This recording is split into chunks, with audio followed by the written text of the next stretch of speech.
প্রবাসীরা যখন এয়ারপোর্টে ঢুকে তখন তাদের শখ আল্লাহ সবকিছুই দেশের মাটিতে বিসর্জন দিয়ে আসে। আর বিদেশের মাটিতে ঈদ উদযাপন সেটা তো বিলাসিতা মাত্র। আজ শুক্রবার ওমানে পালিত হচ্ছে ঈদুল আজহা। তো সবাইকে জানাই ঈদ মোবারক। ভোর 5টায় ঘুম থেকে উঠে গিয়েছিলাম গোসল করার জন্য, যাতে পরে তাড়াহুড়ো না হয়। গোসল করে চলে আসলাম নামাজ পড়ার জন্য এবং নামাজ পড়তে এসে দেখি নামাজ প্রায় শুরু হয়ে গিয়েছে।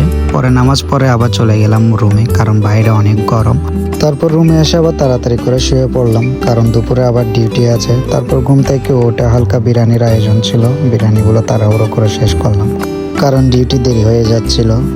তো খাওয়ার মাত্রই দৌড় দিলাম ডিউটির উদ্দেশ্যে। আমরা প্রবাসীদের ঈদ এভাবেই কাটে। ঘুম থেকে উঠে নামাজ থেকে এসে আবার ঘুম এবং হালকা খাওয়া দাওয়ার পর আবার ডিউটি। প্রায় প্রবাসীদের মধ্যে 80% মানুষের ঈদের দিন ডিউটি থাকে। মনে হয় গুটি কয়েক মানুষের ঈদের দিন বন্ধ থাকে। আমি মনে করি তারা অনেক লাকি। তো আজকে আমার ব্লগ এই পর্যন্ত। যদি ভালো লাগে তাহলে অবশ্যই সাপোর্ট করবে।